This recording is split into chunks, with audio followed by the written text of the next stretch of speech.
I think success probably likely comes from taking action. But before you can take the action, one has to recognize that there is an issue to resolve.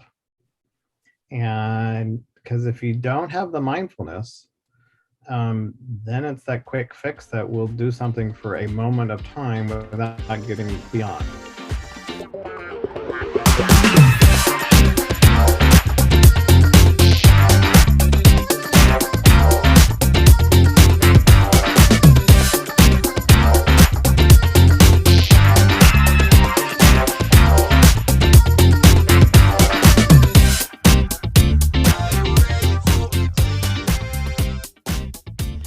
I'm so excited to have Jayson Minsky on this podcast.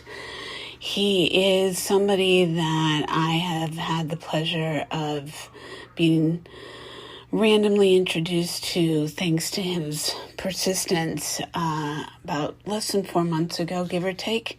At this juncture, we did this interview a month back, and it really is a conversation that's so just a friend with another friend about what we as human beings go through regarding having to overcome shifts and challenges. And in this particular case, weight. I just really look forward to you sitting down and listening as Jayson and I have a real heart-to-heart about our journey through weight loss and his decision to become a coach through his success. So join me. Here we go. Hi, Jayson Minsky, and welcome to my Camp Fifi Uncensored podcast and accepting my invitation to be my guest today. And for those of you who don't know Jayson Minsky, first off, the fact that Jayson's last name is Minsky and my last name is Linsky, let's just get that started. I mean, besides Linsky, I've never met a Minsky with the same spelling. So that just automatically made us like soul brother and sister. And there's lots of reasons that Jayson and I have discovered why we're connected, which is why I invited Jayson to be on this podcast with me, because this is exactly why I do these gatherings around the campfire, because it's all about connection and conversation and the things we have in common and the things that we can inspire each other through, and experiences and life stories that we share in common or that we learn from one another. And so in my great pleasure of being introduced to Jayson, unbeknownst to me, and possibly Jayson's unbeknownst to himself, did we get brought together, which is probably coming on 23 months, I would imagine. I think 3 months. Yeah, I think so. Yeah, next week, this coming week. And the beautiful thing about that was it was something where one toe was in and one toe was out, and I didn't want it to be that way. And then I get this random call from Jayson. I think it was during my work lunch at the time.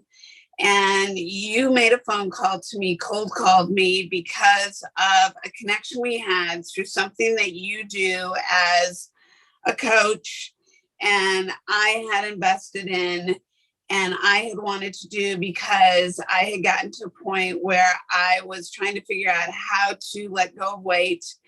And I had done it in many different successful ways over many years, over a lifetime. And I had watched several friends, in fact, over this past year, lose anywhere from 20 to 60 pounds.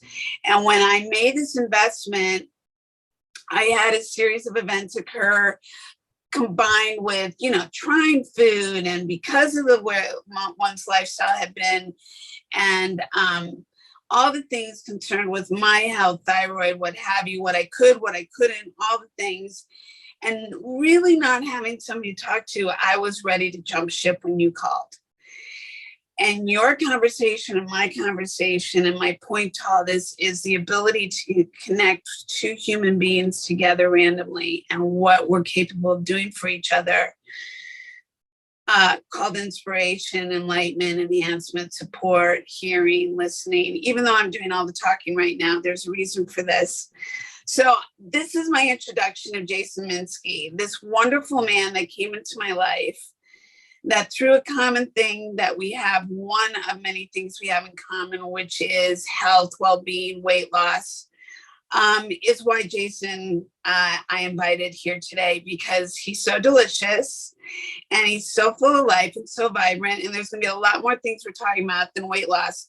But I don't know anybody out there who, one way or another, hasn't been touched by, heard of, cared for, gone through the journey of, wondered when, how, whatever. And I'm not here to preach anything or stand for any one thing except to love on and learn to love on oneself and get to the bottom of why we have these journeys, health related, genetic related, lifestyle related, whatever, but also how all these things, all these really patterns in our life are so applicable in all aspects of life. And anyhow, Jayson, welcome. Felicia, thank you. What a warm welcome. It's everything you said. I mean, wow. I've probably heard parts, but not necessarily all of it put together so well. And, going back, how did we meet? You're right. It was, I was calling clients that I have not spoken to just to check in and see what's going on. And I had no idea that you were on the verge of quitting or almost 2 feet out the door. And I knew, I think as you did, within, 5 to 10 minutes that you told me this. I certainly said several things that strongly resonated, whether about your situation, mine, our past that we didn't even really understand were so similar. But ultimately, I'm like, you know what? Why do I do this? And, and sometimes, I am very passionate about what I get to do. And it is a choice. And bottom line is this: when I can help someone feel better, I love when I get that, whatever the feedback is, whatever the payback is, whatever the emotional investment in gratitude or none, because not everyone is 100% successful, and, we're human beings and we come from different places at different times. And, I don't know how anyone was particularly raised, but, I'm 53. And I have my own journey, and I have always felt for a long time, probably almost 18, 20 years almost, I think in this health world, in terms of specifically weight loss journeys, I fully believe that we all have the same chapters, but sometimes we're different chapters and sometimes we're different verses within the chapters. I am not going to say that I'm an expert. Do I know everything? Absolutely no. I am human. I do enjoy listening. Definitely not a therapist, but I think my own experience in listening to others, they're all very similar at times. And sometimes it's the accountability piece, which I get to play weekly, with my clients, is so huge, because sometimes it's that simple accountability, someone knowing where you are and where you want to go, kind of from point A to point B. I get to be the guide in one's journey. Definitely not the hero, because my clients are their own hero. I can't drag a horse to water, but that's what I get to do, something that I love. And going back, thinking about, today when I recognize, hey, we were doing this, I'm like, yeah, how long has it been?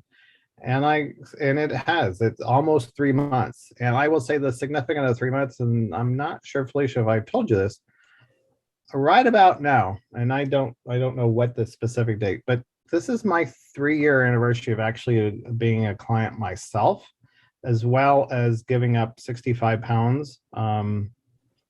And I was at a top weight of 250 pounds. And that, to me, I'm sure some people look at me and like, oh yeah, I'm doing posting and talking to people about their health, and because I've been there. I was the, whether it's the naysayer, the doubter, that's, hocus pocus or whatever. But, I do know there's a lot of people out there that are like, Yeah, people are cheering for you, but there's also people saying, yeah, let's see how long this one works.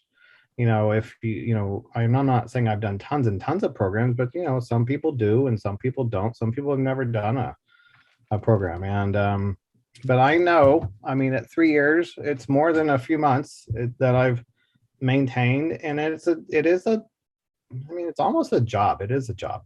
you Yeah.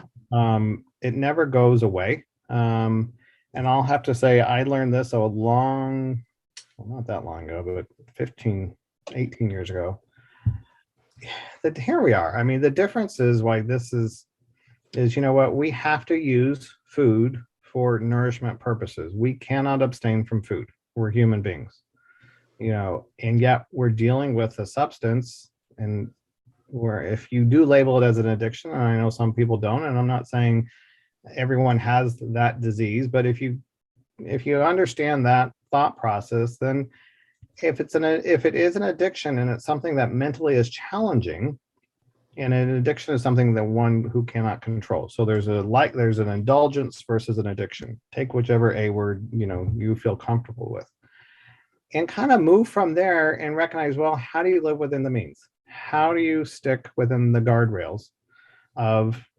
health? And there's a wide latitude that many people do.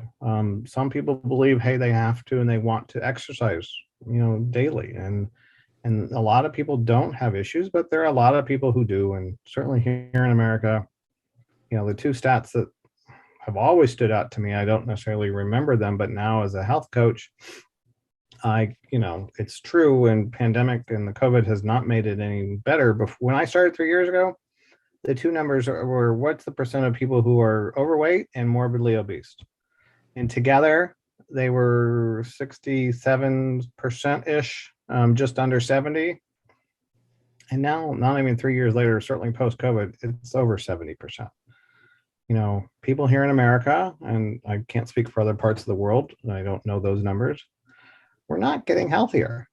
Part of it is lifestyle, part of it's what's, brand marketing, TV, just in choices. I mean, every corner has something that you can pick up that we think is good, or not. I mean, hey, you go and you stop and get your coffee and you pick up something that is doughy or sweet or bread. And, everyone has their opinions. And anyways, so 3 years ago, I recognized, hey, I couldn't look at myself. I looked at a few pictures. I'm like, well, you let yourself go. And you're running on borrowed time, because I had 2 years before 2019, almost 2 years before that, I had a heart attack I walked around with a heart attack for over 3 months and was not aware, because it was initially not diagnosed. It was missed. And thought it was mental. I thought it was in my head. I thought it was muscular. And all these things. Lo and behold, well, I needed 2 stents. And so look, at that top weight of 250 pounds, I wasn't doing myself any favors. So I made that decision. I said, well, we got to do something. And otherwise, and this is why we're here today. And now I get to help people, get healthy. And yeah, it's something that I still deal with. I mean, maybe it's not as challenging, but I know the tools. But hey, you know what? Again, 53 years old. I've probably been on a program since before I know for sure I was 12. Being aware, being the chubby kid. And I know, Felicia, you and I, we talked about this recently in more conversations, that I remember, when you needed the, being, some of those labels. I mean, hey, when you needed nice clothes, there was one store, and I grew up here in Dallas, Texas. There was one store then, I think they're still in business, shockingly. It was a nice men's store. And in the men's store, they had a really good, kids teen department as well, for suits and slacks and whatever.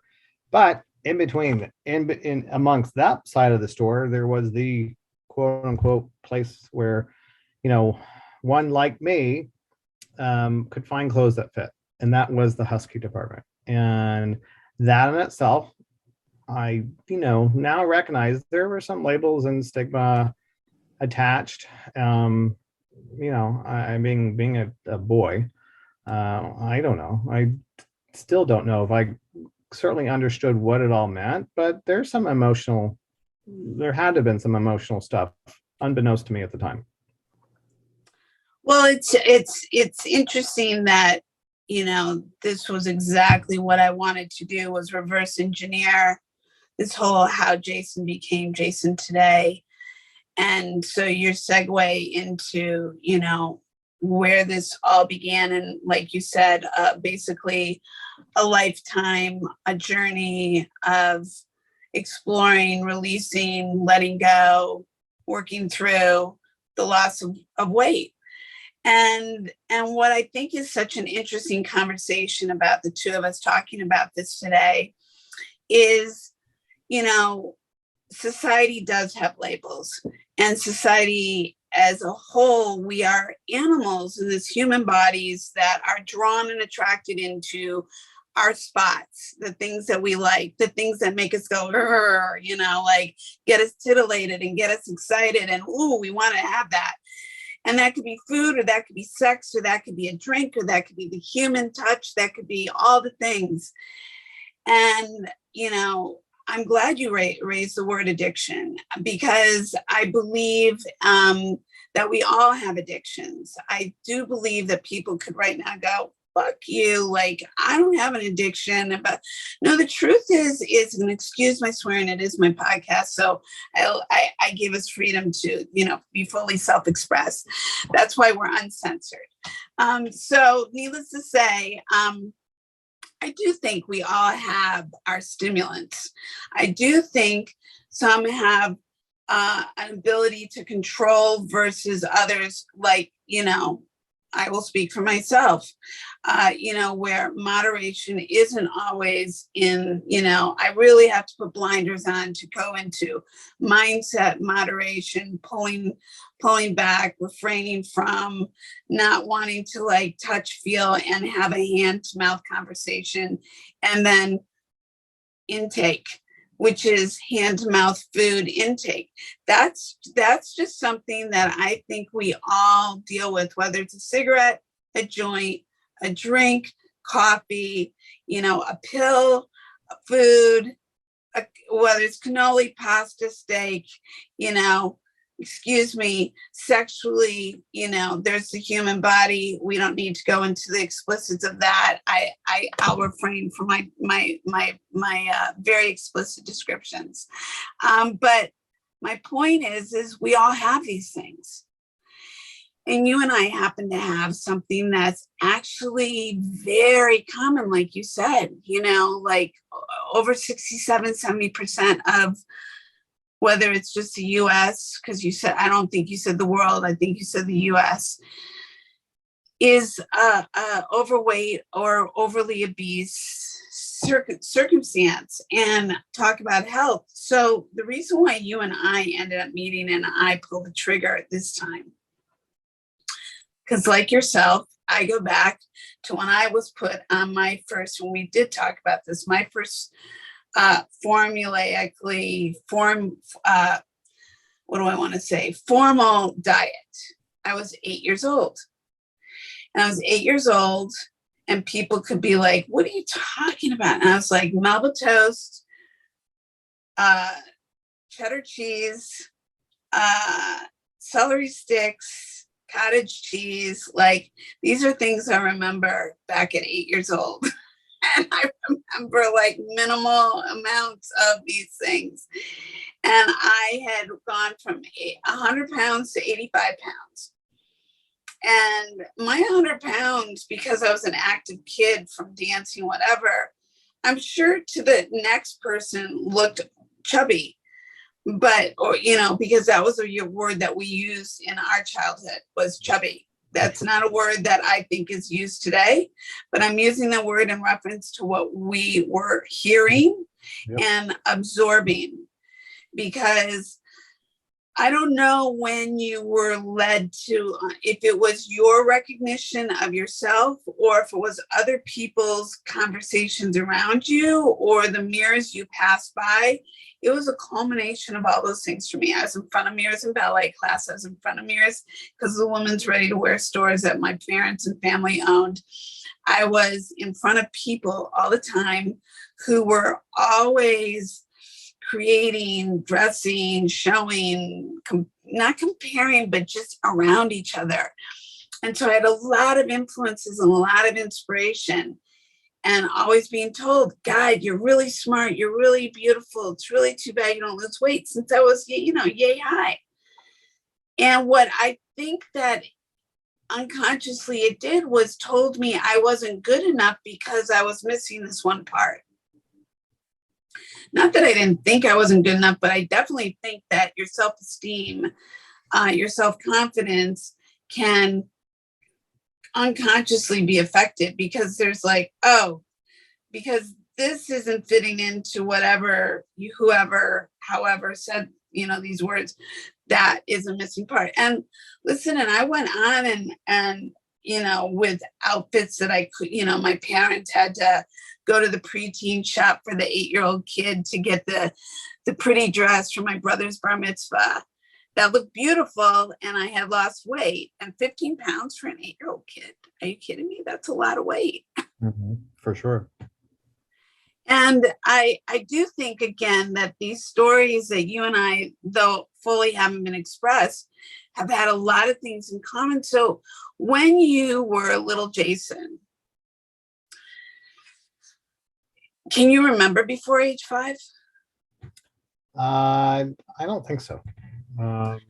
Do you remember before age 7 or 10? 7 to 10 somewhere, and it comes back to my memory of a family portrait. Of course it was around the fireplace, weren't they all? And I can tell you there were 2, but the one that really sticks in my mind is me in some golden yellow shirt and white, I think, shorts. I don't think I was in white denim jeans. I'm pretty sure I wasn't. And I don't think a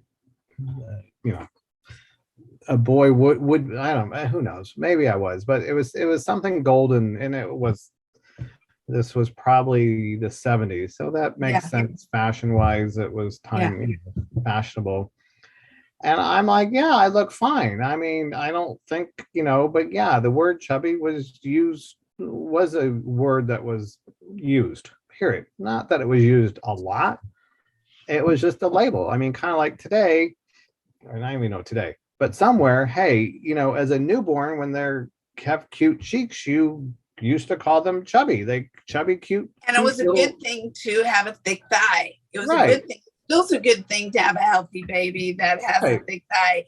When does that shift is the question.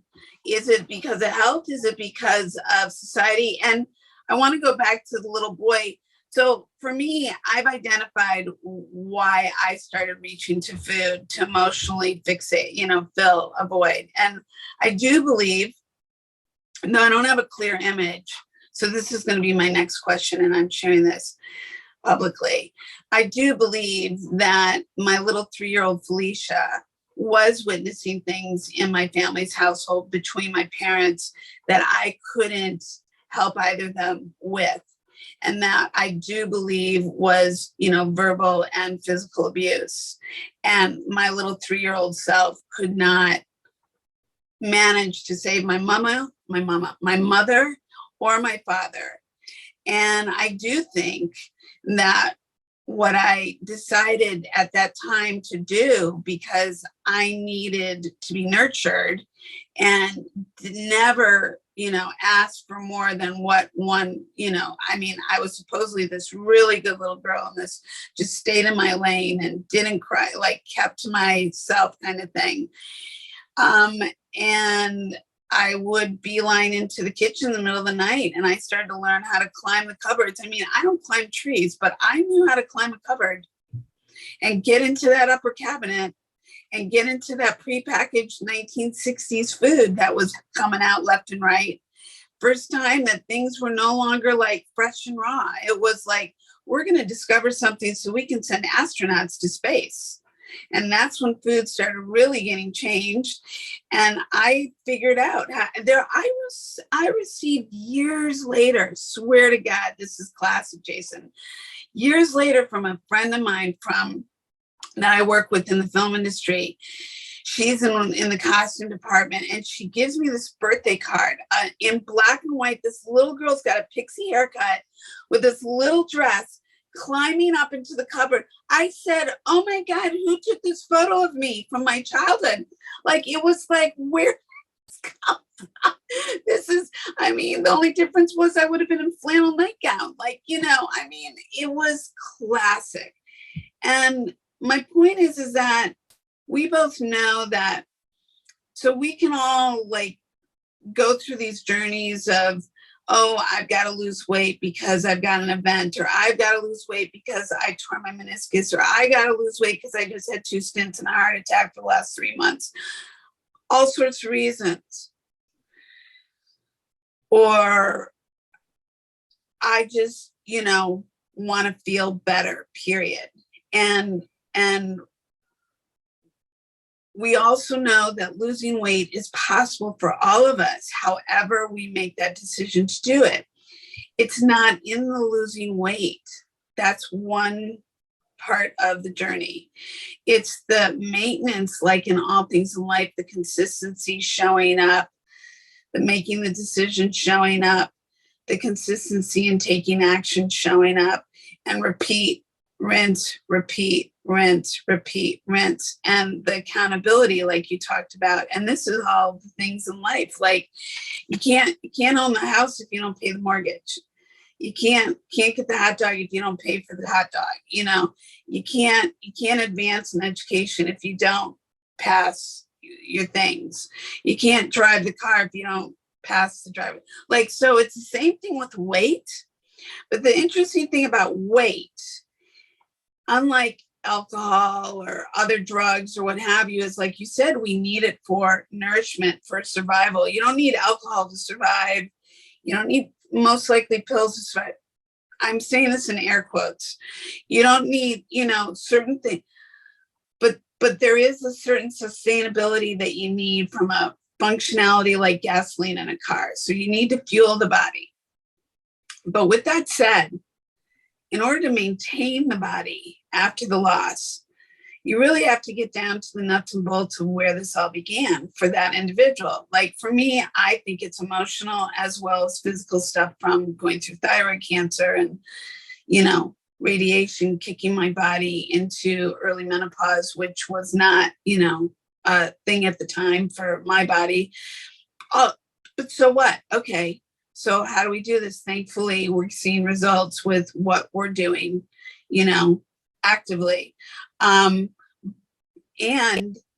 do you agree with that? Do you see in working and coaching and supporting other people that success comes from taking action or from cutting to the bottom of things, or a combination of both, or I'm full of shit? I think success probably likely comes from taking action, but before you can take the action, one has to recognize that there is an issue to resolve. And because if you don't have the mindfulness, then it's that quick fix that will do something for a moment of time without getting beyond. And I think many programs, diets normally is a popular term, which I don't love because normally that's a goal-driven action. What is the term? Diet. A diet. Oh yeah, but I thought you said something else. I did. It'll come back to me in a second. Okay. But my thing about labeling things as a diet, or certainly, this a health journey versus a health program journey versus a diet. A diet is normally implies, hey, I get to the goal, and one of two things happen.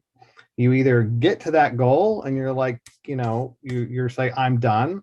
I succeeded. Great. But if you don't change the habits, then basically you're going to go back.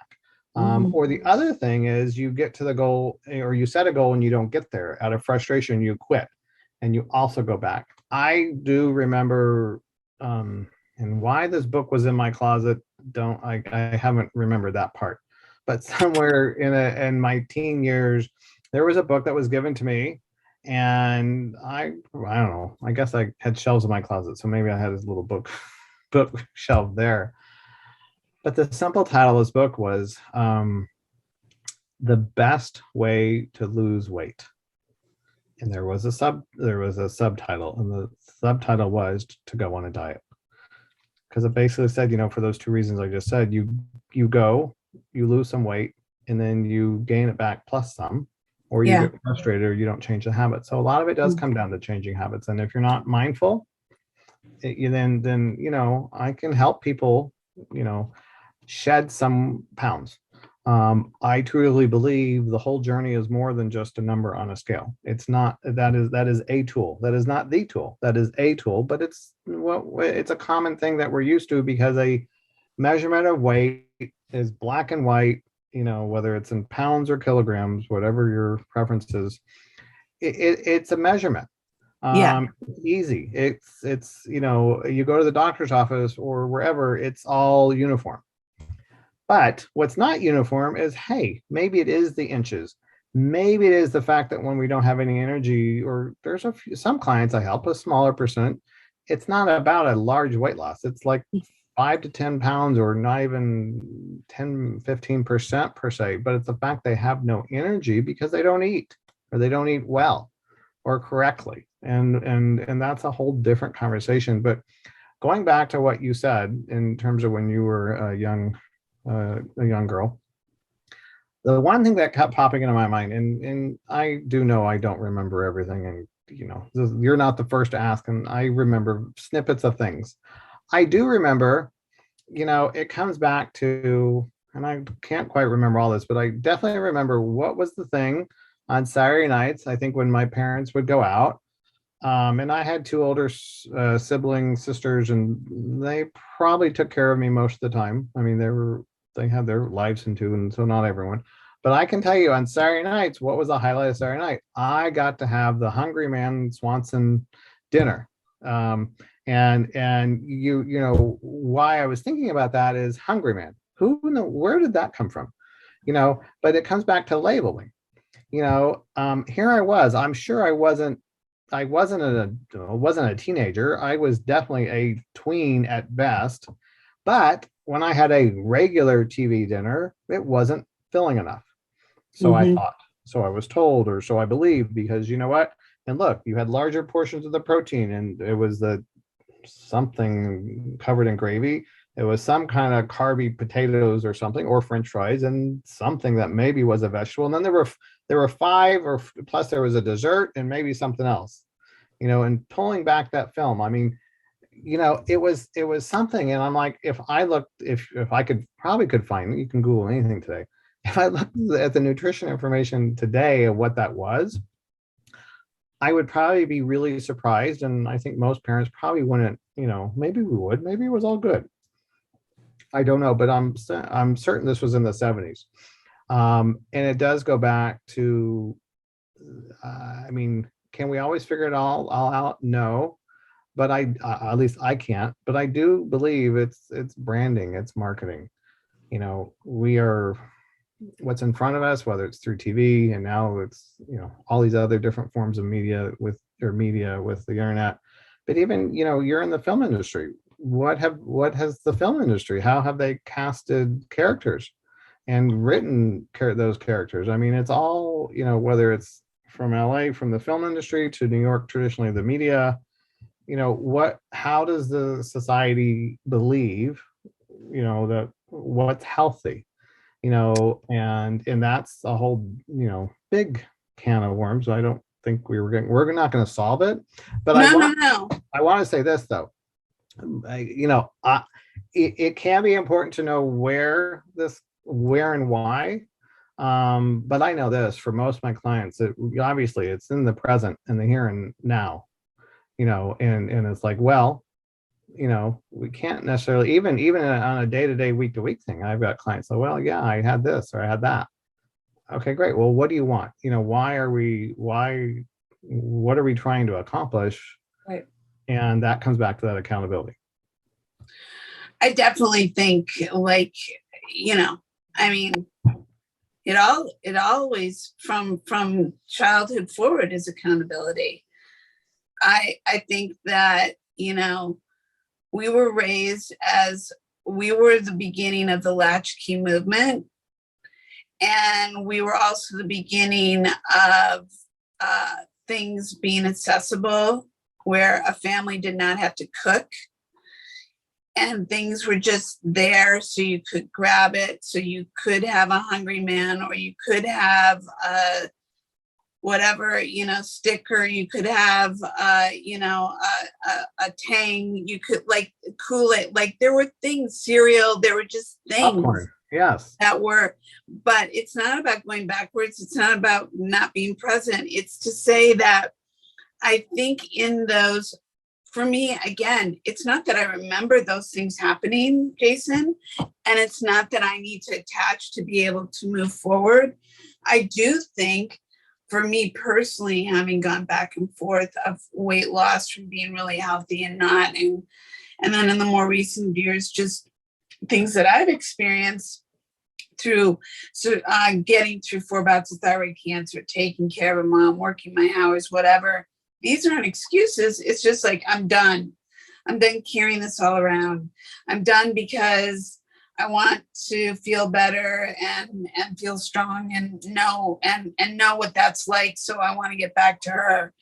And I'm just grateful that, today, the way I look at things, and it's no different than other things in my life. It's got a very parallel application, I think. I think that I've always been accountable. I think that there are times that it's really easy to slip. And food just happens to be one of those things that shows up on people's bodies, like mine and yours, differently than somebody else who might sit next to you and eat the very same thing and not have the same results. So therefore, it is a life journey. It is something that has been a conversation in people's lives like yours and mine for predominantly all of our lives. So again, going back to, little Jayson, when you were a little boy, though, what I want to know, not related to weight at all, is what was it that excited you and what was it that stimulated you? Because there's a lot more things we have in common than just the weight conversation. Well, I'm sure, like most, holidays, family gatherings, normally in my life, a lot of that was associated around food. So when you had special things made, when my cousins came up from Houston, one was a baker, and she would always make things, and there was always even more stuff in the house than normal, and that was exciting. Thinking about, I think I had a certainly normal childhood. I know for sure an early elementary school. Those are the days. I was on my bike hours a day. How I don't think I wore a watch, and somehow I just we all knew we had to be home for dinner, whatever time dinner was. Haven't quite figured out how we knew. But whether I was riding my bike around the neighborhood with the kids, my friends, or not, and there was definitely some of both, it was just hanging out, doing stuff, being active as a kid. What did you love as a kid? Like, did you love art? Did you love nature? Did you love theater? Did you love sports? What did you remember? I know for sure I love sports, and I played some. I started playing soccer, I think, when I was in 2nd or 3rd grade. And I was able to get onto a team we were really good. I happened to be a year younger. Most of them were a year ahead of me. And coming back then, though, hey, what position can you play? Well, I didn't have a lot of stamina. I couldn't run a whole lot, but I was whatever. I don't remember what it was called. Beefy, stocky.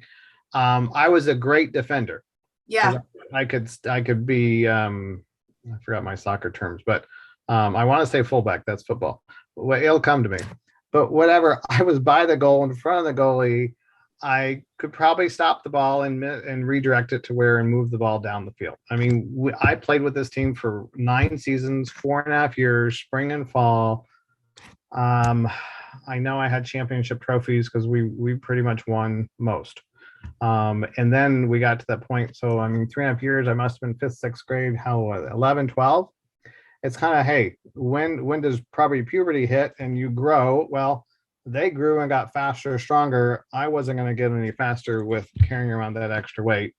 And then eventually, I know I played a season of football. Obviously, I played an offensive lineman because that's, again, I was big and I could, block somewhat. And that was a season. But what did I do? I don't know. We hung out, like going to amusement parks. Six Flags was a big deal. We went a lot. That was always exciting. When my cousins came in town, we went. Going out to get ice cream. We went to the ice cream store, and I come from a family of 4 kids, and my cousins were 3, and all 7 of us piled into, because then they weren't using seatbelts, piled into the back of the station wagon from the middle all the way to the back, and I think it was a fight who wanted to sit in the back to look out the back window. Yeah. And then you walk into the ice cream store and there's 7 kids getting ice cream, and like clockwork somewhere, the funny thing is all of a sudden you get a cone with an ice cream. Well, when the person doesn't quite pack it onto the cone, guess what? They start falling off. And like one, all the ice cream started falling off. I mean, those are just some childhood memories that. It's what I think is really interesting. And this is not a judgment, it's an observation. You have a lot of memories around food and gatherings and family. And even though it's interesting, I too have a lot of celebration around family and food. Hearing you describe it makes me hear how you really have that identification. And I do too. And I don't always, I know that exists for many people around many different cultures. It was all about the food and it was about the family and this experience. But hearing you is like another form of a validation, is like, those are your connected dots. Those are the things that stimulate you. What, as a little boy, so food, obviously, and family, obviously, were big things for you. Did you, and sports, and when you stopped after your first year of football and you saw these boys getting stronger and continuing, and after the 1 year, do you remember, did you have feelings about that? Did it matter to you? Did you feel like you excelled in other things, or it limited you in ways that you felt blocked? And, what occurred for you at that point? Do you remember? I have an answer, and I know, but I don't know. And what I have been reminded is, and this I believe, I was certainly teased as a kid, either on the playground, at school, and elsewhere. And ironically, I was actually teased by really one of my best friends. Mm-hmm. And then, maybe I didn't know any better. But so, I know probably how would I feel after football? Well, living within where I am, you're not going to be maybe play as many sports, or maybe there were other sports, and I probably did some other sports. Nothing. It's, I did swim. In the summertime, we spent hours in the pool. During the week, summertime. Hours. And Sundays in the fall was certainly all about the Dallas Cowboys, watching football. And back then, I guess there was network TV. It wasn't black and white, certainly was color. But sports were coming into play, and that was exciting. And we, had whatever. We had baseball here. What else listen, my family, my dad had a great business, and a lot of, and so, there was a lot of stuff spent time talking about that in some regards, and how that interwove into our lives. kept us busy.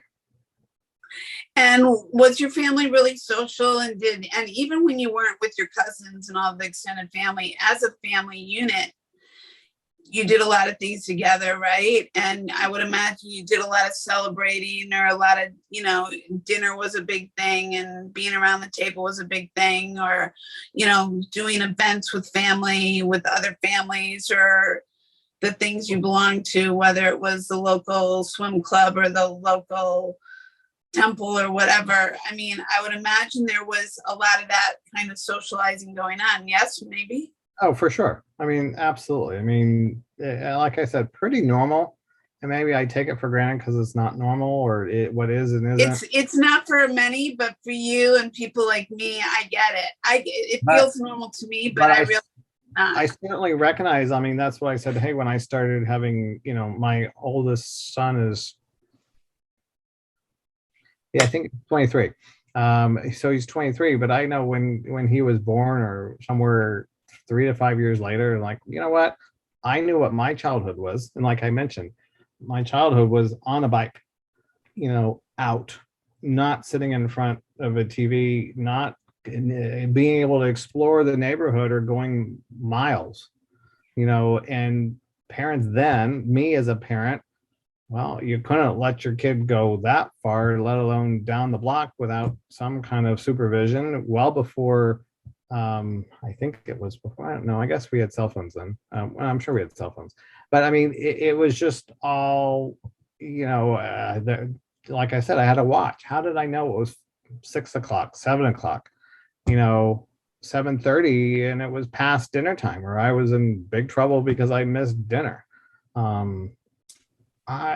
It's interesting. So, I mean, the difference between, here, my 23-year-old versus even kids today, parenting has changed. I'm sure it always has evolved. Our parents were not like their parents, and my kids will not be like me, and as much as I think we all try, you've heard it, Felicia, I heard it, I said it. Oh, I'm definitely not going to be like my mother or father because of X. They might have done this to me, and I said I will never do it to my own child. And then when you have that realization, oh my God, and it's like it must be imprinted on the totally enmeshed in the brain. So it is, how are we brought up? So there is validity to exploring what life was, because there's clues. Well, and speaking of clues, so your father had a really successful business. Was your mom a stay-at-home mom? She was, until until my younger sister and I, we were old enough, and she spent more time working there. Okay. Yeah. Oh, at your father, at the family business. Mm-hmm. And so as your family was successful with your own, family business, did that influence you down the line to formulate what you wanted to do, going forward? Did you have independent thoughts of things that interest you? Or did you, was a family business like something that also interests you, and that's where the direction you went? Because I know you said you did work with your father. I did. It definitely was a decision of my own. That from beginning, it's not like I was required, expected, and quite frankly, I know my dad even discouraged, because, he really felt that if this was something I really wanted, it was best to at least have experience elsewhere, working for someone, not necessarily being an independent entrepreneur. But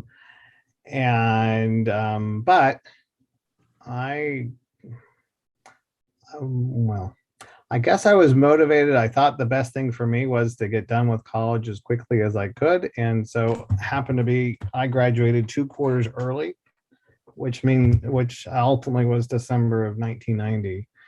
And it wasn't a great time, because then, there was whether recession or depression, whatever it was not an easy time to find employment in 91.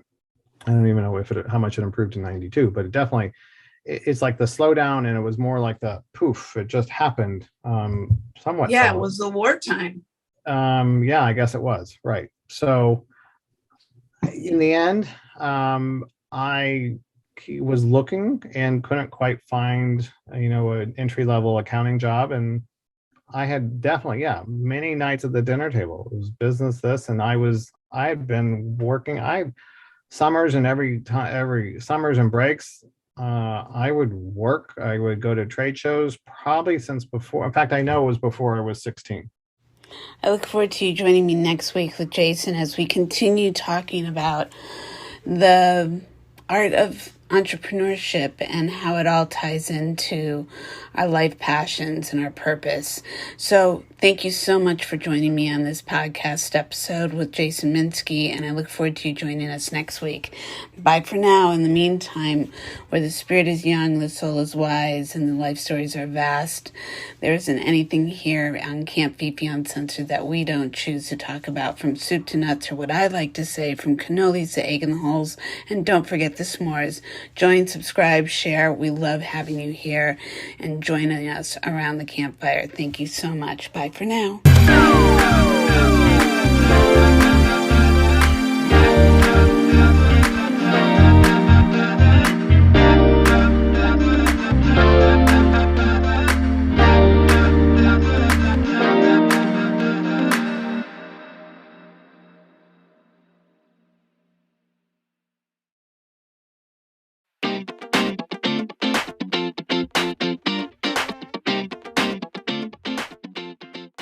Wow. I mean, there's a lot of things that when we are carrying excess weight, whatever that number is, from a little to a lot, getting healthy can make a big, significant difference in one's life.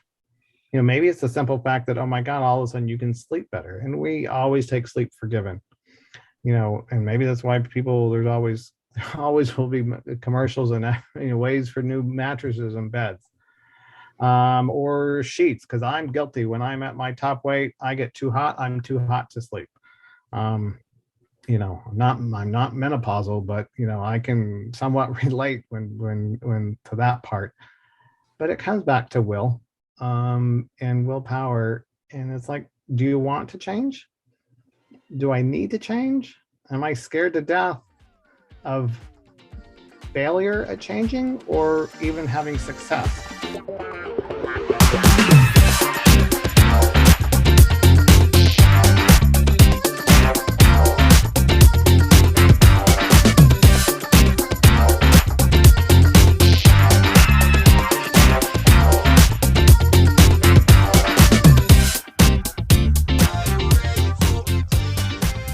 I am really, as I always say, so excited to have you here for the Camp Fifi Uncensored podcast this week with my guest, Jayson Minsky, who we will be completing our part 2 of our conversation, which, as I listened back, because we recorded it a month ago, just how rich in conversation coming from the heart, and how I'm so excited for you to hear it, because it just really is so relatable. And so take a seat, gather around the campfire, get those s'mores, coffee, beer, whatever it is, and sit down and have a listen. I can't wait for you to hear my conversation with Jayson Minsky. Hold that thought. Well, and speaking of clues, so your father had a really successful business. Was your mom a stay-at-home mom?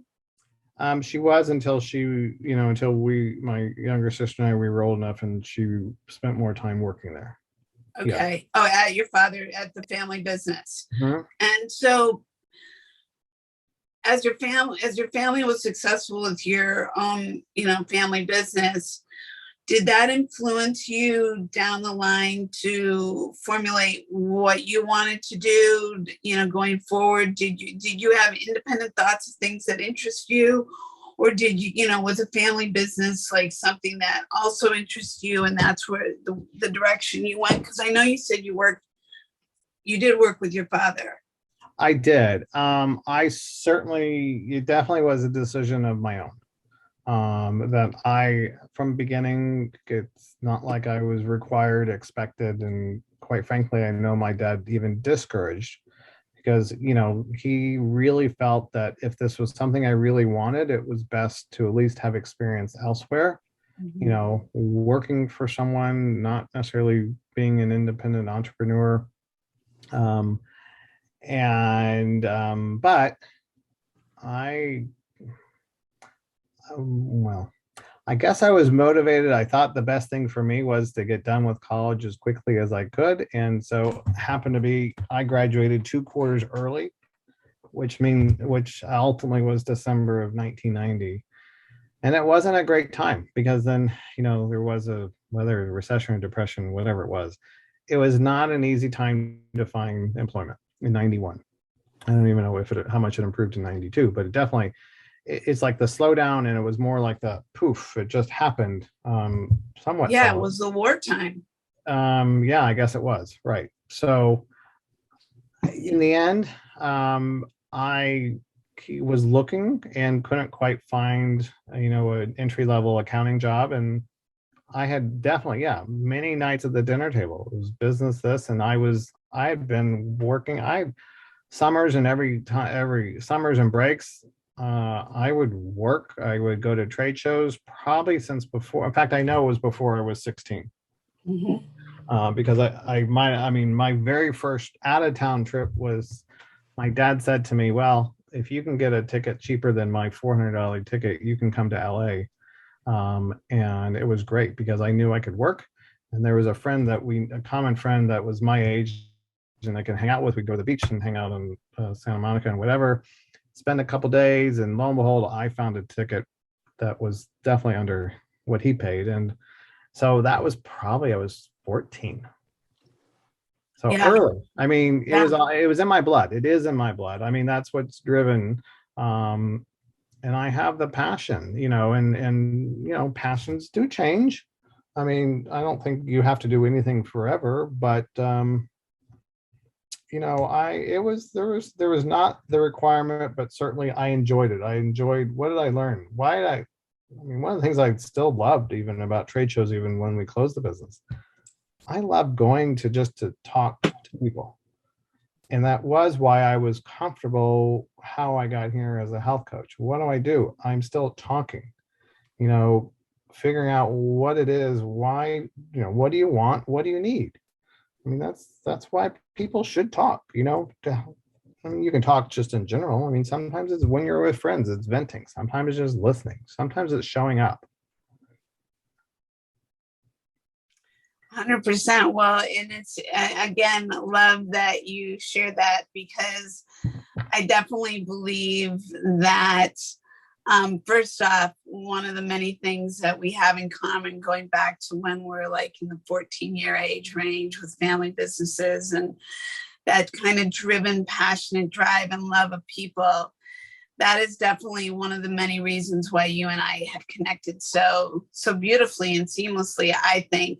And you know, I believe that two people could even agree and still have this common connection and all the things. And I think that would be true of you and I. Not to say that we would ever disagree, but we're two individuals. But I think that what resonates with me is that you do have that passion for people, and you are. And it's interesting because during the pandemic, one of the things that I learned through my education was we're all in sales. Every aspect of our breathing lives, we are in sales.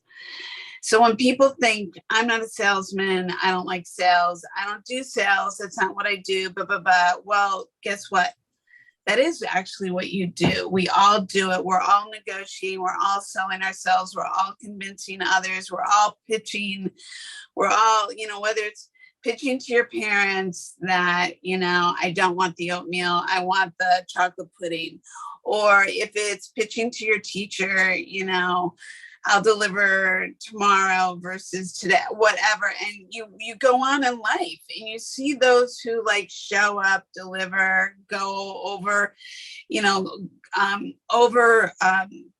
what do I want to say? You know, give over the amount of what is expected, who can and cannot deliver what people want and what people need, and have the ability to listen as well as the ability to engage and the ability to care. That takes an evolution, but I think some of it is innate. And I think that I don't know if it's environmental. I don't know if it's environments that you and I were raised in, that we learn these skills from the people before us, or also how we're just fired into this world, so to speak, you know? And I think that when you were in college, so I take it accounting was your focus. Yes. Did you see yourself just crunching numbers the rest of your life? Was that what, No. and why was it that you chose accounting of all things? Simple. I was fortunate to actually take an accounting class in high school. I think it was my junior year. High school was only sophomore, junior, senior. And I remember mostly older grades was in the class. I think I was able to take it as a junior. By that point, I was probably 16. I had worked a lot, and recognized that, hey, accounting and numbers were critical to understanding everything. I mean, whether it's pricing, whether it's profit. I mean, simple foundation of everything. I certain before then, maybe during that accounting class, hey, to have a business, it's like, well, you have to determine profit. Well, in order to know profit, you got to get in. It was simple, but so I knew going to school, accounting was going to be, certainly my best degree. I felt like it was the foundation of understanding any kind of business that I would do. Maybe briefly, I thought about becoming a lawyer, but the thought of all that extra school didn't really appeal. But whether I got into my family business or went into another business, I knew accounting was such a solid foundation, and it was timeless in the sense that was always going to be essential. Marketing is important, but marketing consistently has to change in order to be relevant. Management probably, there's some management that is timeless, but that also evolves. And so I had no problem with accounting, and I was comfortable with numbers. Not that I loved calculus at all. I don't think in fact, I got to trig, and that was kind of the end of my math. And that was enough. But statistics was enjoyable, but I knew going into college why. I desired to, work in public accounting for several years and see what came along. And then I would have a choice. Well, do I want to pursue that, or would I come back to the family business and help, grow it and take it where it was going? It didn't quite work out that way, but I certainly had a solid, education in terms of all of business. And just because you get an accounting degree, I still took the marketing, I still took the management, statistics, real estate, not-for-profit accounting. And that's very interesting in itself. That helped me a lot in terms of any boards, nonprofit work I've done, because ultimately it comes down to the dollar, collecting a dollar. Even if you're having a lemonade stand as a kid, well, you've got pennies of your cost, but we forget about the cups. We forget about, even if you're going to count the electricity that mom and dad are you may have 10 cents of cost and a cup of lemonade, and you're selling it for $1. That's a nice margin. But anyways, I knew I was happy. I really loved my accounting degree. Very happy with it. I think it's kind of an interesting parallel that you loved your accounting degree and the fact that you also deal in numbers with what you do, and that numbers don't lie. And so clearly to your structure that speaking of accountability, numbers, one on one doesn't equal 3, it equals 2. It always will. It's no different than losing weight. The scale's either going to go down or it's not. It's going to tell you that. And it's interesting how numbers are like a really important kind of play in your life, which I think is interesting and cool. It is. And I think maybe as I get wiser, as I get older, I mean, don't we all, hopefully? As I said, numbers are, for what I'm doing now, it's one of the tools, one of the feedback. And there's a lot more than just I mean, that's not a total true measurement of success. It goes back to thinking about, education choices and whatever. And, some people in my class, they definitely knew early on they wanted to get their master's degree in accounting, and they definitely were going to get their master's. And I kind of felt like, yes, I recognized it was important. It was something that I needed to be or needed to do. However, even before I got to my senior year, I'm like, I've never been one who's been book smart. And if I learn something, it either comes naturally or else I kind of had to work on it. And I know for a fact, I really had to work, study, spend my time, efficiently to do as well as I did with in my undergrad. But I think probably the upbringing I had, I certainly knew all about life and recognized there was a difference between those who are super brilliant, whether you want, I will use the label book smart, not as a derogatory term, but that's just, there's probably newer, better terms. But those who are book smart, but, have no street smarts. Mm-hmm. And I felt like I had a strong combination of both. Mm-hmm. And this street smarts and real world experience was going to I won't say perform, because it's not a black and white thing, but it would lead me towards a path that I felt like I should go. And after you worked for your family's business, so when you got out of school, like you said, it was the war. I had just got married for the first time, so I was young in my business because I'm just a few years older than you. And I remember those times. And then I moved to LA in '92, so I remember all of that, just feeling like, God, I hope there's work and all the things as a freelance artist, because it's just like you said, it was a more challenging time for people. And how long did you end up working for your family's business before you did other things? I shouldn't. You gave me praise for knowing numbers. That is a number I should know, and I don't. That's all right. But only because it has been a thought. I mean, you would think I would know exactly. It's 30 something years. And it probably, and I'm really, like, now I'm defending why I don't know. I don't know exactly when to count. Do I count? You don't know exactly when to what, honey? What's the starting point? Is it from when I graduated, when I started in '91, or do I go back 5 years? Do I go back 7 years when I started doing trade shows as a kid? I mean, it's a 30 plus year, maybe 40 year. Most of my life, the business was around. In fact, it started just after or before I was born. And when did the business close? I want to say 2011, 10 or 11. And so you saw it through to the very end, to 2011? Yes. And that we also survived the 2008 recession, depression, which that in itself was a challenge. A lot for a lot of people. And so did you stay with the company through the whole time from 90 going forward till 2011, right? Yep. That's 30 plus years. Okay.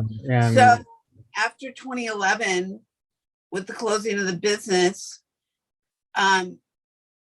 did you just take all your skill set and apply it elsewhere, or like where was your head at with regards to like the now what, what do we do? Like, what is your passion? What was coming up for you at that point?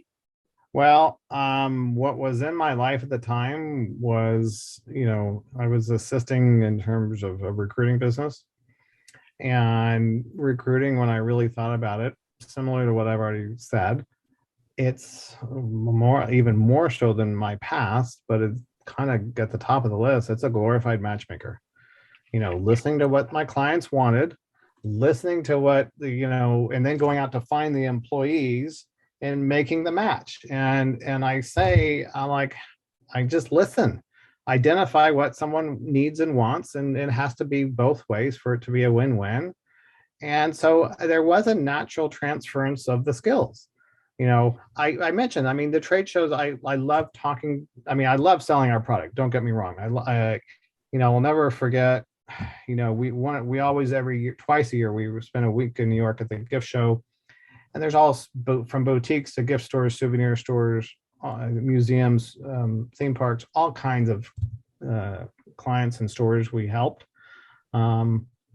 And it was one show, we were in a new section. We purposely wanted to move because we evolved and we had to go to the right category. And that was the takeaway from that is we had a really good show. We wrote lots of orders. And I will tell you, for the first time, at least 5 different people, maybe 10, not exaggerating, they kept asking, well, who's the designer? Who designed this stuff? It looked that good. And I know, my mom and I did that show. We worked it together. We set it up. We did the whole thing. And, we also never, when we were at a show, we didn't really purposely lead on that we were mother, son, just because it kind of distracts the whole conversation, what people need to know. We weren't hiding it. But after initially we're like, oh, we said, well, we didn't know. And then we certainly knew, but it wasn't, the takeaway from that is, well, I wore a new hat after, I had a new label, even though I already was the designer. We were the designer, I'm like, my linear numbers skill set turned into having the eye for fashion and designer. And I'm like, oh, now we're designers too, which to me means, hey, running the business, listening to what your clients want, finding it, making it happen, and making it work. That's what we did. And anyways, so, but coming back to listening, it comes back to being able, like you said, even if you're an engineer, engineers, they might struggle the most because they're so very techy. They need someone in between who can translate and speak for them to sell. But you do have to, even if you're a teacher, you have to sell whatever you're delivering to your students, to your principals, to your whatever. It's important to be able to listen. Well, I do think it's super cool that your strength is a glorified matchmaker. Yeah. That just made me laugh because have you matched relationships in the past? Non-recruiting, actual romantic relationship. No, I haven't really dabbled much in, recruiting, being paid for it. Yeah, it's enjoyable. It's kind of how the world works. But you're talking about skill set. But when I was looking at it, I'm like, you know what? People are going to need to be hired, even as we move into more robots, and you don't need as many employees. But we look at where we are today. There's lots more robots than there were 5 or 10 years ago, and you still can't hire enough people. Certainly not here in Texas. Mm-hmm. And you still have to be able to find and put the right people. But in order to have the right people, they have to be skilled or have to have, and it's just really interesting. So I felt like, hey, it was more timeless. There was a need, it wasn't going to become obsolete, and the reason we closed our businesses, we kind of became obsolete because of for many reasons. We never imported product. And that was a challenge, and we weren't boutique enough, and stuff gets in the way for sure. Mm-hmm. Well, and you said it early on in our conversation about, you don't always do things, for an entirety, and your passions can change through the theme of being with your family's business and then the evolution of recruiting. How did you see passions stay similar, and how did you see your passions change throughout? Like, if you could carry a thread through, what would carry through, and what do you think evolved? Well, I know in our business, it was from the big, ultimately you go back from the beginning. From the 70s through when you made it, simple accounting, your margins, you made $1. It means all your costs were 40 cents on the dollar, and you marked it up, you doubled a little bit, at least, and so, okay, it cost you 40, you're going to sell it for $1. Well, over time, your insurance started going up, your rent started going up, and all of a sudden to maintain the margins was more of a challenge. And to take that to the very end through 2011, all of a sudden the people we wanted to do business with and those who wanted to do business with us, they didn't have any capital because their capital prior to 2008 was revolving credit card. That's how these, small independent stores finance their inventory. Right. So the takeaway from that is, one has to evolve. I think it's remarkable that I was in something for 30 or 40 years, whatever the number was. Recruiting, it came down to, I certainly enjoyed it, period. And it is ebbs and flows. It has pros and cons. I was grateful. I still was not managing employees because being in a manufacturing business, and that's a lot. And today it's even more so. And as the retail channel has certainly changed, and we've talked about that. I mean, whether you go back to Walmart, now it's Amazon, and who knows whatever else comes, it has dramatically changed. I mean, when we told customers, when we made stuff to order and we said, well, it'll be 2-3 weeks, they're like, what do you mean? You can't ship it today and get it in 3 days? I mean, just in time ordering. That came back. When I was in school, JIT, that I studied about that, the Japanese introduced that. Changes, how do things change? Well, so recruiting was a good base, and certainly 3 years ago, it was fine. It was great. But I guess the natural segue was, when I made the decision to get healthy, I didn't know then, but I quickly realized that, what? The one thing I haven't necessarily done is if I'm in favor, if something is working for me, I needed to pay it forward. And I had to give away what I have learned. And I think I've done that. I mean, I probably go back to film business. I gave away a lot, certainly recruiting, you're giving different things. And this is like, okay, you know what? I can monetize it. I can help people. It's kind of a triple win because I can keep myself healthy. I can, survive, make a living. And more importantly, probably at the top of the list is I can really, truly help people change their lives. And because I know those, as we talked about, when one struggles, and this is not a body image thing. This is, hey, when you have life and it comes down to, when we're presented with all these different challenges, whether we look in the mirror or we don't, or we look at pictures, we all have iPhones or, some kind of mobile device, think about this. You talk about, I remember my first international trip when I was 16, I went to Israel. We all took pictures, and it was, then at the time, it was like, great, who can get them developed first? Mm-hmm. We wanted to take them to, we took them to Eckerd Drugs, you get doubles, but then if they didn't get them done in a certain time, then they were free. So now drugstores don't even develop any more pictures, which is interesting. But, life is it just goes. And, I certainly have my firsthand knowledge and, and the skills that I've learned in my life and that I continue. And so when I saw that, look, this was successful for me and I could help a few people, I was like, okay, great. Let's do it and help a few people. And I knew, I joke, my subconscious knew probably before my conscious, being an entrepreneur, and sometimes I like the term and sometimes I don't, because some people load a lot more into it. Like, I don't know how to sell, like you were saying. I've never sold anything. Well, you're not really selling. That's a label. You're always selling yourself. But being an entrepreneur, I'm like, this will be easy.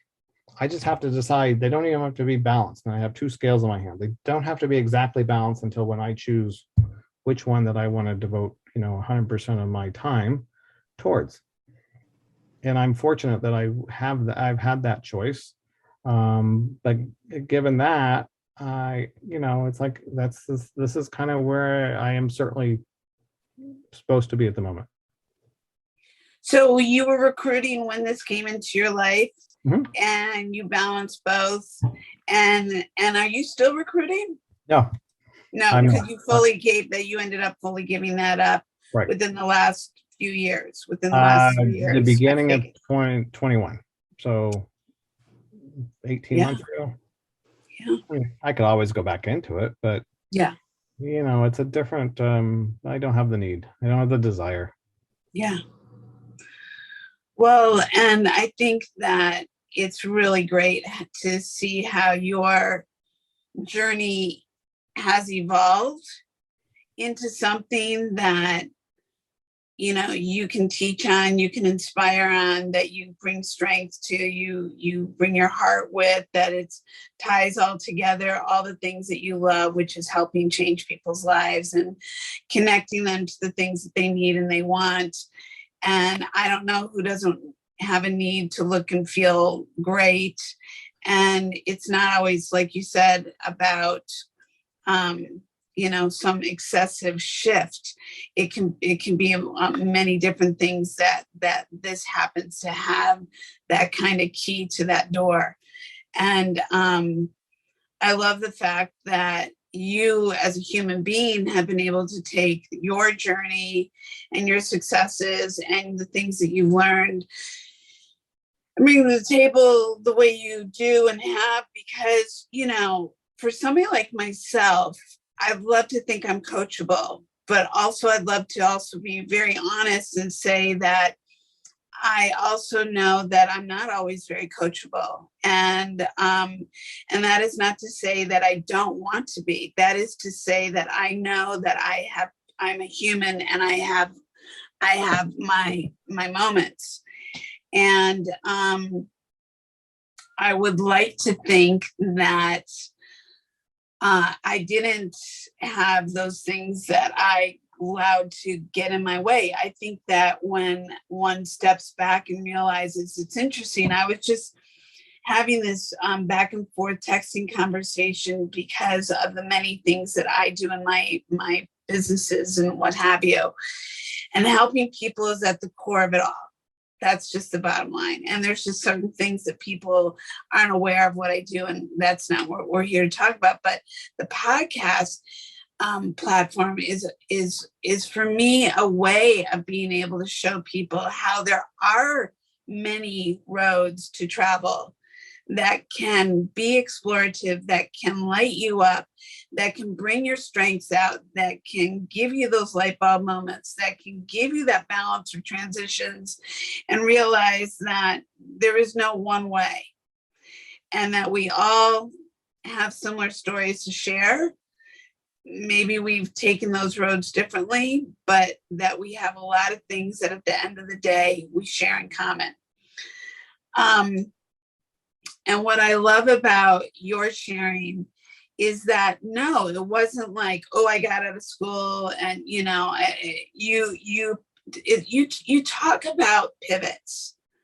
You never use the word once, really, I don't believe, but it's all about life pivots. And I think what's so interesting, and I certainly have been so reflective over the last couple of years, as all of us have been, frankly. And I know part of what brought us together was the not willing to, wanting the desire to pivot again, but in a way that I didn't carry forward like a bunch of baggage. And that's a process. And part of that shows up with like how you carry it on your body, just in a physical way. It's psychological, it's mental, it's physical, it's all the things. And I think that it's really cool how your evolution and your I don't want to say challenges, but things that maybe you were able to not allow to, maybe you did or didn't consciously or unconsciously let the name calling or whatever affect you. Maybe it did light your fire, maybe it dampened your fire. I'm not sure, but you've never seemed to lose your drive you always had a sense of your ability. You knew you had some very smart ideas and what was a truth that carried through all aspects of life, i.e. numbers, money, you know, a purpose, a formulaic, like, okay, if I apply this, it can be applied everywhere. And what I want to applaud you for is that not everybody figures that out. Like, I think you're, extremely wealthy for having that sense of stuff that many people take a lifetime to figure out. And the fact that now where you've landed is something that I think lots of people, want, and lots of people probably need. And what I'm grateful for is for somebody who's not so coachable, but I'm saying to the universe, I'm very coachable. My point is that we all need coaches. All of our sports individuals are loaded with coaches. That's why they're so successful, because they're coached all the time. The financial gurus of the world, that all the top people in every platform are all aligned with coaches. And I think that is my conversation that I want to kind of end on and inspire with.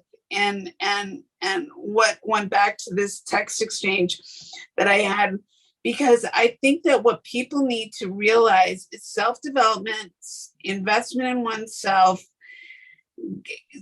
giving one permission to become the best version of themselves, so that they can in turn inspire others and be the best, version, not only for themselves, but their loved ones, and where all the things that matter, I think is really to the core of what we're talking about. It's kind of like awakenings. It seems like a certain thing, but it really is a much bigger thing. Does that make sense? I know I'm being very ethereal, but I really believe that at the core, that's what this is about. Well, I have to say, I have to call myself on it. For those who know me, I'm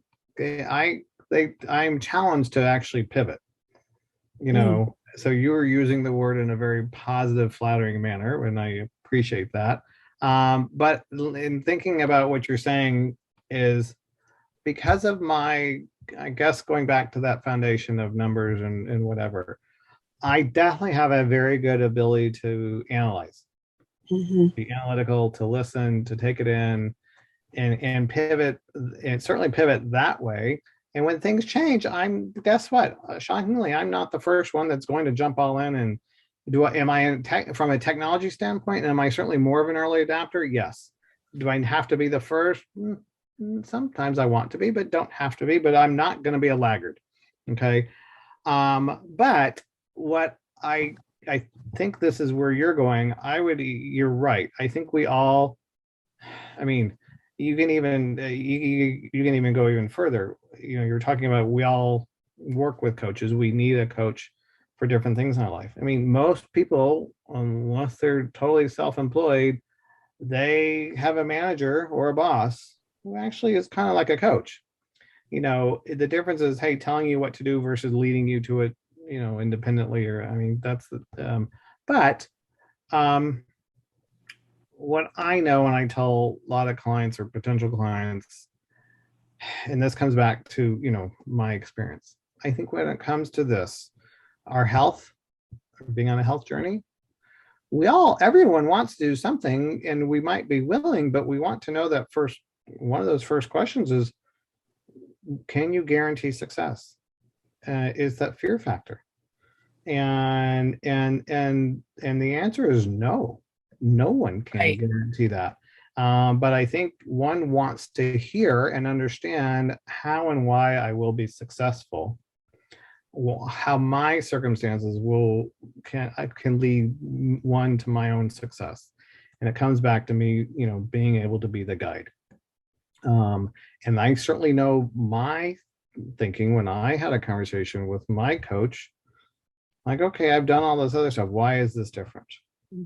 Why, and I heard, what I heard was certainly resonated strongly enough that it ticked off the four most important things that I felt like that I needed. for success. And more importantly, it made sense. I'm like, and this is a program. It's not like I have to develop it on my own. It was easy to follow, structured, and had guidelines. For me, it's like staying within the lanes of, and there's latitude, you can move. But I think that comes down to, why this is certainly working for me, and certainly why I've been able to help others work for them. And now I have a team of others who help and inspire, their network of people. And that to me says it's important because it means I'm not bigger than it.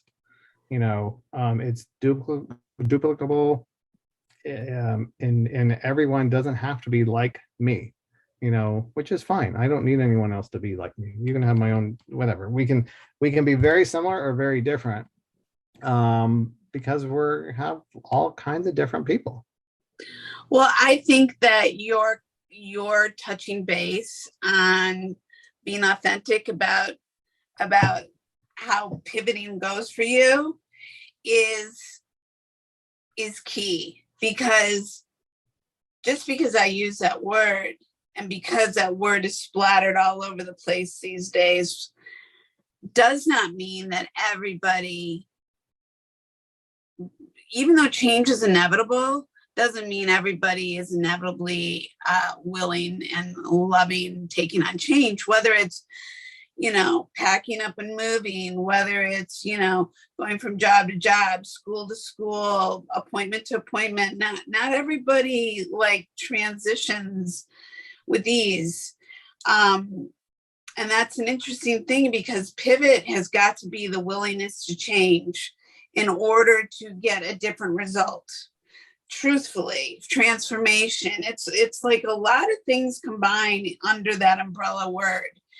And being open-minded to the possibilities, and knowing that hopefully not all pivots are a positive result, not all pivots are success, not all pivots are guaranteed, but they're pivots, they're shifts, because one just decided to go down this road versus another. Like, there's all sorts of reasons. And look at, even with weight loss, we've discussed this or kind of highlighted on it. I've successfully lost weight off and on throughout my lifetime, up to somewhere between 35 pounds, maybe I think less than 40. And, sometimes I've obviously I've not maintained it. So that is my goal from here going forward. But I would like to acknowledge that there have been times when I did lose the weight that I did have a challenge with accepting how people were all of a sudden seeing me versus having been right there the whole time, and knowing that that's not for me to hold on to. That's not for me to get caught up in. That's not for me to sabotage myself with that information. And it's for me to embrace and lean in and learn to be good with my achievements versus go and hide and go back into protection mode, and pivot is the part of the releasing of limited beliefs. It's also part of, just knowing that this is life. Life is constant pivot. So the more we just say yes to the dress, so that yes, and empower ourselves, I think the more we can raise each other up in the process. I think that's probably very idealistic in my own learning, my own curve. But I also am a big believer that that's kind of where I stand and what I stand for, and what I think does produce success, because of the showing up, the making decisions, the going forward, the leaning into, and because of it, like they say, success breeds confidence, and showing up and taking action creates confidence, and it creates a pattern and creates a result. And from that, do you then get to guide and coach, because you're the example, you're the inspiration. And I think that for somebody who maybe doesn't even embrace pivoting or takes it on with like, "Ooh, bring it on." You're still, I love and thank you for saying that, because it isn't easy for most. It really isn't. Most people would like to stay on their like corner stoop all their life and not shift because that's familiar and that's comfortable. It's never comfortable to do things uncomfortably. Well, I think there's some people look at it as the talent, or maybe it's earned because there's X age in life. They think, hey, I'm 50, 60, 70. I'll, deal with what the cards I've been dealt with and do that. But I'll even simplify it down. And those, I love all those words, and all those words are labels. Words and labels are very important. But I'll come back to this, and you briefly mentioned it. It comes down to one's will and your willpower. And that in essence is the epitome of change. When you recognize that, and I use this analogy a lot, if you're the hamster getting on the hamster wheel expecting a different result and not changing anything, you're just going through the cycle of life. And so do you have the will to, think about change, reach out, have a conversation? Well, how easy can this be? Do I trust you? Will this work? Why? And sometimes it's pretty simple. Guess what? The willpower comes, you go to the doctor says, hey, Felicia, we've had this conversation and I'm going to tell you the same thing. If you will just, X, lose and great. And we all say this. I've said it. Okay, doctor, how do I do it? Well, you do this, you do that, you exercise more, you cut down. And I'm like, listen, doctors, and you've heard me say this, and doctors are great. They're well trained with modern medicine. They're great at fixing things, but they weren't trained for overall health. They weren't trained across the board. But sometimes that is the will. Hey, I need to, like you said, it could be a shoulder, it could be a muscular, it could be recovery, or anything worse. Diabetes, Hashimoto's, thyroid. Wow. There's a lot of things that when we are carrying excess weight, whatever that number is, from a little to a lot, getting healthy can make a big, significant difference in one's life. Maybe it's the simple fact that, oh my God, all of a sudden you can sleep better. And we always take sleep for given, and maybe that's why there's always will be commercials and ways for new mattresses and beds. Or sheets, because I'm guilty. When I'm at my top weight, I get too hot. I'm too hot to sleep. I'm not menopausal, but I can somewhat relate when to that part. But it comes back to will, and willpower. And it's like, do you want to change? Do I need to change? Am I scared to death of failure at changing, or even having success? There's a lot packed into that. I'm definitely not a therapist. I'm not trained. I don't claim to be, but I know, there's a lot, and change is hard. And, but if you're if you're backed up against the wall, pushed up against the wall, maybe you want to enjoy better quality time with your own kids or your grandkids, or, whatever, and you're willing to make a change. But you know what? Or even have kids, because you're not healthy enough to go through, have a healthy pregnancy, stress. Anyways, it can go on and on, but I will come back to, it's kind of the will, and the power to change. Are you happy with how things are, or do you think maybe they could be a little bit better for you, for one? I agree. And mindset is everything. And it's very interesting because you can have success in a lot of different aspects of your life.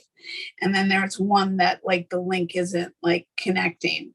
So you could be successful at, your relationships or making money or, your stuff, whatever you put your mind to. But there might be this other thing that makes you feel like the train isn't running succinctly. And I definitely think that take away the vanity part, just how one feels, how one can show up, how their confidence can be, how it can affect their sleep, how it can affect their energy, how it can affect your long-term lifestyle. And it's interesting where there were a few years there where I was around a lot of people between their 80s to 100 and seeing how you want to, within your control, be able to function as a human being. And I certainly have had a very physical job, though people don't realize that makeup artists have such a physical, but in the film and television industry, we're in constant different locations, constantly up and down and from a mountain to triple digit heat, in and out of trailers, carrying heavy equipment. You have to be in shape.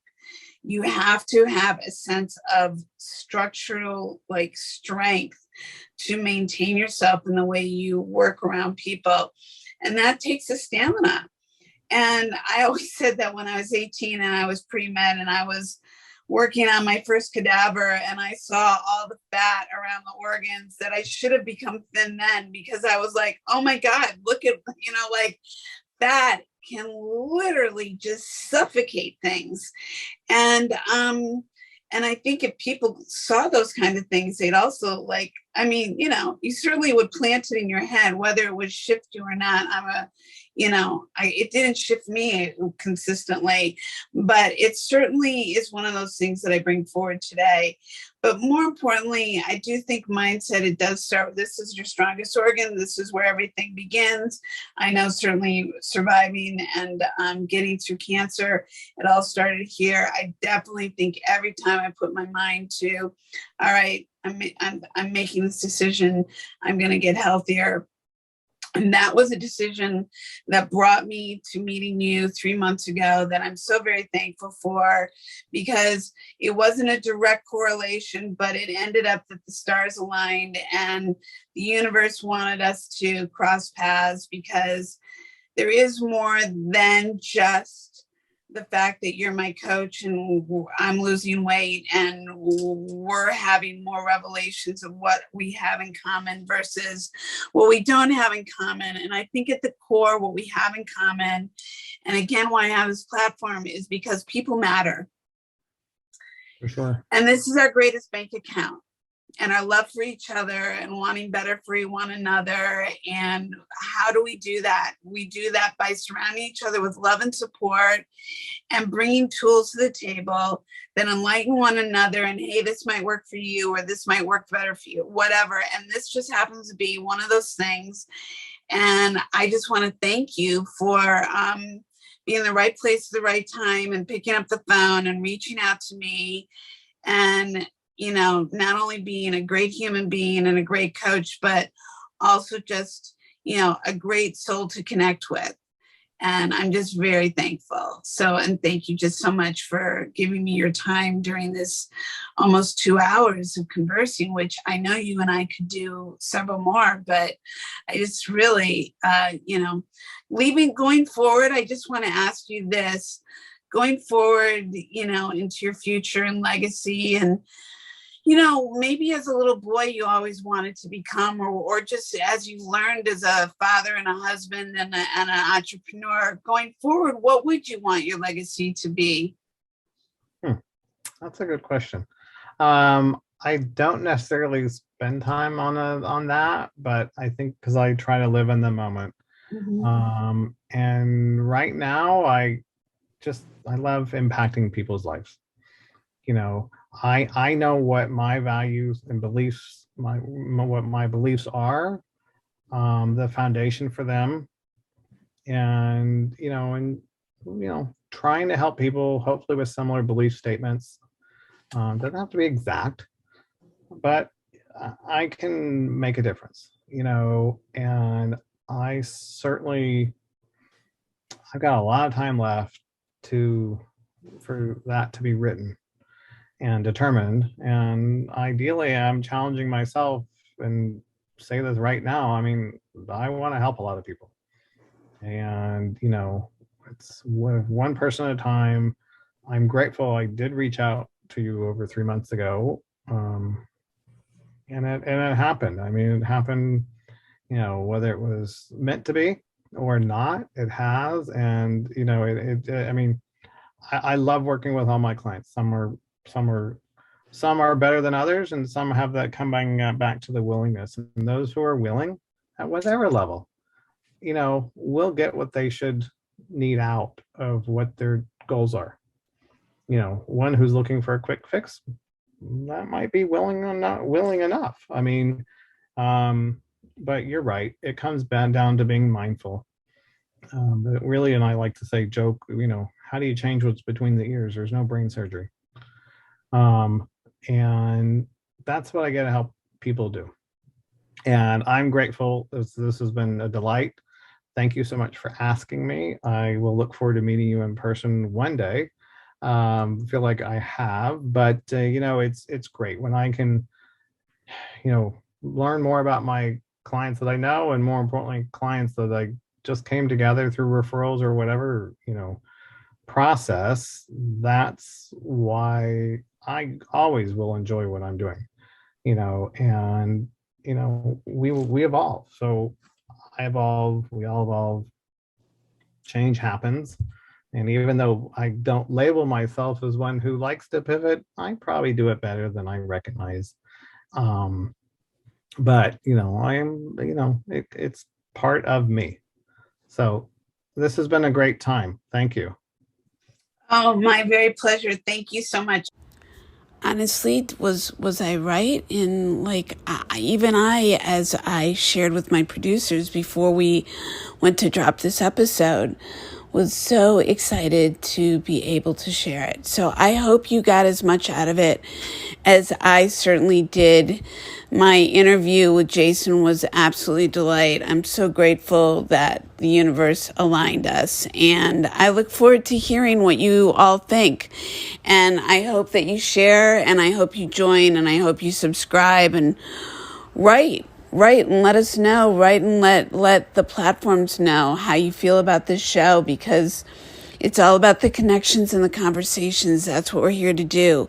Where the spirit is young, the soul is wise, and the life experiences are vast. We're here to share and connect with all around, because in those conversations, in those life stories, in those life experiences, do we get to understand that we're the greatest bank account, each other. So let's get together around this campfire and let's do some stuff. Let's make a difference for the best. Love you all. Have a great time. Have a great week. See you next week on the Camp Fifi Uncensored podcast. Bye for now.